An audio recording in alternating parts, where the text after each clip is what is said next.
অৰুণোদয় 3.00 আৰু ration card নতুনকৈ বিতৰণ কাৰ্যসূচীৰ শুভ আৰম্ভণি অনুষ্ঠানত কেন্দ্ৰীয়ভাৱে আমাৰ সকলোৰে সন্মানৰ মুখ্যমন্ত্ৰী ডক্টৰ হিমন্ত বিশ্ব শৰ্মা ডাঙৰীয়াই আজি কেন্দ্ৰীয়ভাৱে দিছপুৰৰ পৰা শুভ আৰম্ভণি কৰিলে আৰু প্ৰত্যেকটা সমষ্টিতে প্ৰত্যেকটা 126টা সমষ্টিতে 3000 4000 ব্যক্তিক লগত লৈ এই অৰুণোদয় কাৰ্যসূচীৰ এই অনুষ্ঠান আনুষ্ঠানিকভাৱে ঘোষণা হ'ল আৰু অতি সোনকালে আমাৰ ৰেচন কাৰ্ড আমাৰ প্ৰায় 19 লাখ পৰিয়ালে ৰেচন কাৰ্ড পাব যিসকলৰ আধাৰ কাৰ্ড লিংক নাছিল এইবিলাকক অলৰেডি লিংকলৈ অনা হৈছে।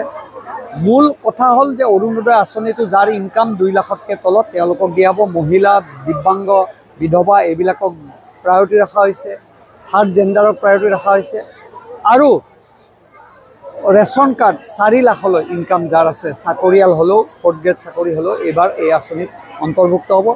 প্ৰায় আমি সমষ্টিত যদি আমি চাবলৈ যাওঁ 30ৰ পৰা 32,000 ফেমিলিয়ে এই অৰুণোদয় আঁচনি পাব আৰু 2,50,00,000 লাখৰো ওপৰ মানুহে ৰেচন কাৰ্ডত অন্তৰ্ভুক্ত হ'ব।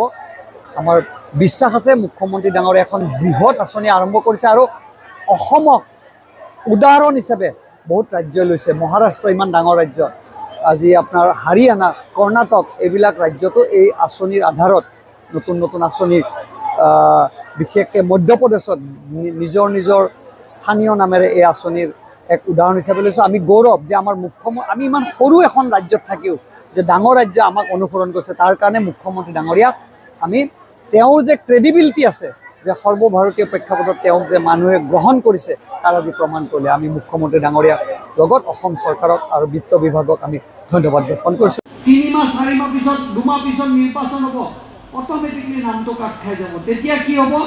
এই আঁচনিটো দুখীয়া মানুহে বঞ্চিত হ'ব। মই ভাবোঁ যিসকলে নিৰ্বাচনত প্ৰতিদ্বন্দ্বিতা কৰিব পঞ্চায়ত লেভেলত ৱাৰ্ড মেম্বাৰৰ পৰা জিলা পৰিষদলৈকে তেওঁলোকে যাতে এইটো আঁচনিত নিজৰ নামটো আপোনালোকে নিদিয়ে। যাৰ 4 চকীয়া গাড়ী আছে তেওঁলোকে নাপাব। এনেকুৱা ধৰণৰ ব্যৱস্থা কৰা হৈছে।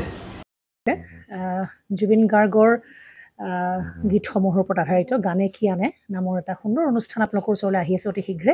অহা 15 আগষ্টৰ পৰা ধেমাজিৰ পৰা প্ৰথম অডিশ্যন আৰম্ভ হ'ব আৰু সেই অডিশ্যনৰ যোগেদি বিভিন্ন কণ্ঠশিল্পীসকলে যিসকলে এই অনুষ্ঠানত যোগদান কৰিব বিচাৰে তেওঁলোকে এই অডিশ্যনৰ যোগেদি আগবাঢ়ি আহক আৰু জুবিন গাৰ্গৰ বহুত ভাল লগা গান আমি সদায় শুনি আহোঁ আৰু আপোনালোকৰ যদি ভাল লগা গান থাকে জুবিন গাৰ্গৰ আপোনালোকে গাই ভাল পায় তেন্তে অডিশ্যনত যোগদান কৰক। মোৰ ফালৰ পৰা আন্তৰিক শুভকামনা থাকিল এই সম্পূৰ্ণ অনুষ্ঠানটোলৈ।